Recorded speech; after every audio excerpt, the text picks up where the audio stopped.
Hello everyone and welcome back to the Belgian Beer Builders channel. Cedric here in Antwerp with a brand new brew review.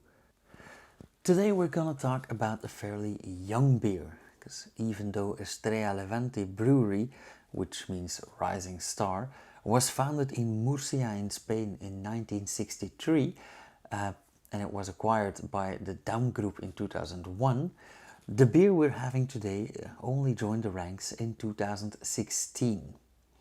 Today we're gonna have the Punta Este, which is Estrella de Levante's first Cerveza Tostada or toasted beer.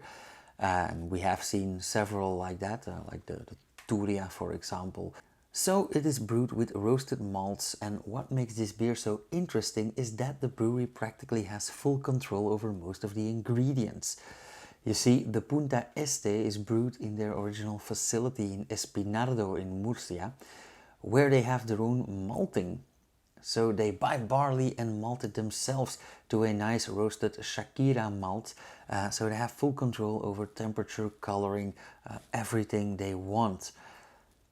In addition to those homemade Shakira malts, rice is added to make the beer lighter on the digestive system and a bit softer to smooth out the aroma of the roasting, and also the hops, because it is supposed to be quite hoppy. I haven't tasted it yet.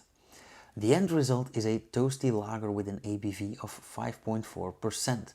Now, before tasting this beer, I do want to draw your attention to this lovely detailed packaging here. The bottle labels as well as the cans have a beautiful stylized nautical star, and even though there's a lot going on this label and it's quite busy, they've managed to tone it down by using only two colors and having a dark background. So I kind of still like it because it's back to serene. I would also like to point out that up until around 2020, Punta Este had a much lighter design with more of an old vintage pirate map feeling going on, designed by Tobias from the UK, and I actually like that design so much that I'm still showing it up here just because I can. They also have these beautiful little rounded pint glasses like the ones Guinness uses, but I couldn't get my hands on one of those, so yeah, enter the trusted tasting glass. So now that I have everything here at the tip of my fingers, let's have a taste.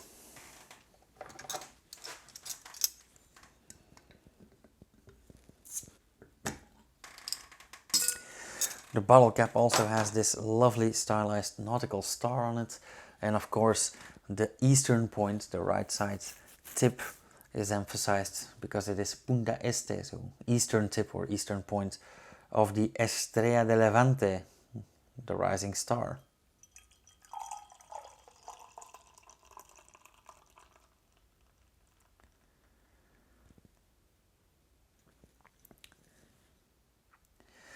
Now the label does say that it is a beautiful beer with mahogany colors, and yeah, with a little bit of creativity in mind, a little bit of fantasy, I can see that in there. Now I would call this more of a copper blonde, orangey, maybe even an amber colored beer, not to be confused with the amber style beer, the special Belge as we say. That's something completely different, but that also uses toasted malts, so it's not completely different. But don't pin me on that one. Yeah, so an amber colored beer, a lovely copper blonde, beautiful color. Nice, nearly white head of foam. I did have to put in some effort to get a nice head of foam, and I do see this dissipating quite quickly because I have rather large bubbles, but nonetheless it does keep that half centimeter, that one finger, just to top it off, to shield it from the oxygen, so the beer won't oxidize. But on the other hand, you shouldn't give a beer the chance to oxidize. So much for the pour, and the color looks beautiful, but you guys know that I like this color on a beer.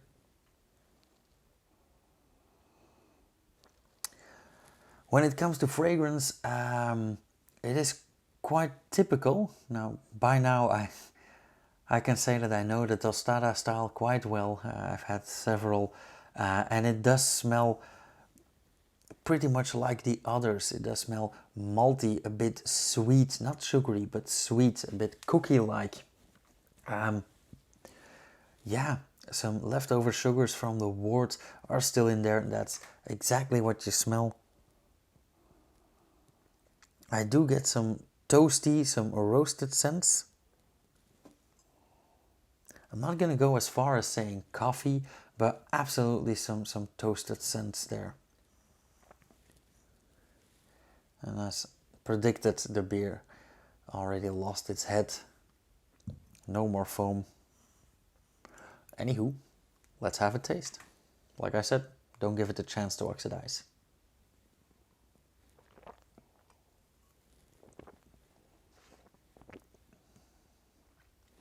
Okay, interesting. Quite thin, quite watery on one side.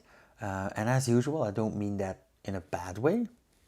But it is quite thin, it is quite watery. It is quite heavily carbonated, which I did not expect, but yeah, when the carbon dioxide is not in the nose, I do tend to make the mistake of not expecting high carbonation.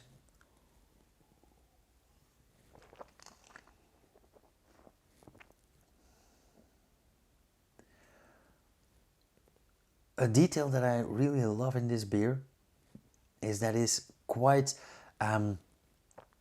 quite hoppy, quite bitter. So the undertone of the beer, the baseline, is actually thin and bitter, like a very good, very nice Belgian Pilsner beer, preferably like West Flanders Pilsner beers like Saspils, Bavik, and the likes, or maybe like the olden days, the Czech lagers and the heavy hoppy lagers. So that is the baseline here.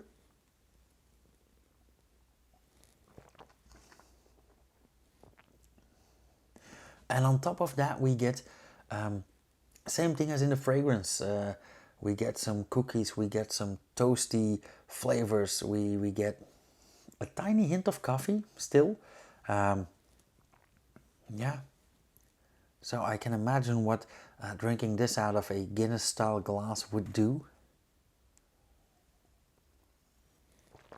Now I think that I still have one of these somewhere in the cellar, and I do have a Guinness glass, so I might even try that out just for funsies. But yeah, I'm not gonna say this is my favorite, even though for a Cerveza Tostada or a Doble Malta or that style, it is a bit thinner and a lot more bitter. And I do like that. It is a dry variant of that style. So I do like it better than some others, even though the others were quite good as well.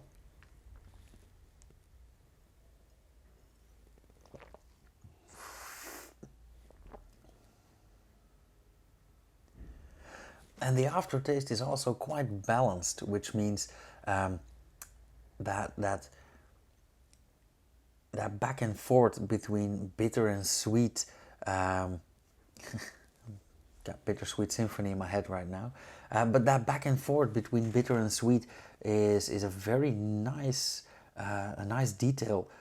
So this actually proves that yeah, the guys can brew. Now the original Estrella de Levante is actually developed by a German brewmaster in Spain, and they still brew that according to the old recipe. But this one just joined the ranks in 2016, like I said earlier. So it was already owned by Grupo Dam for about 15 years, I believe. But still, this proves to me that they do pay attention to their beers and to the flavor profile. So they're not just a big conglomerate that pushes out volumes, but they do care about the quality of their product. And I really love that in breweries. So, yeah, they just went up on the respect ladder. The verdict. How should I score this beer? Like I said, it is a very nice beer. It is a very it is a dry variant of this style. I already liked this style. Not my favorite, but absolutely not bad either. Making it a bit more bitter, a bit drier, a bit thinner, which, by the way, I haven't mentioned that, but making it a bit thinner by using the rice, for example, not only makes it easier to digest, but also more refreshing. Combined with the bitterness for the thirst quenching effect, this is again preferably a southern warm weather beer. So yeah, let's call this a 3.75, 3.5, somewhere around that range. Yep, let's keep it at that.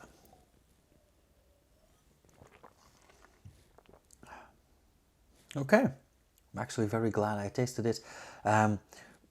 This is my 208th brew review, and I must admit that I have discovered some beautiful beers in that time. As usual, thanks guys for sticking with me. I still can't believe that I have all these subscribers and you guys follow me. If you want to see more, hit the bell icon after you subscribe. You'll be the first to know whenever I upload something, which should be Monday, Wednesday and Friday at 6 p.m. If you have any questions, remarks, leave them down in the comments. If you like this particular video, hit that thumbs up so I know, and that really helps the algorithm. And if you want to support this channel, just share a video somewhere and spread the word. Until next time, cheers you guys.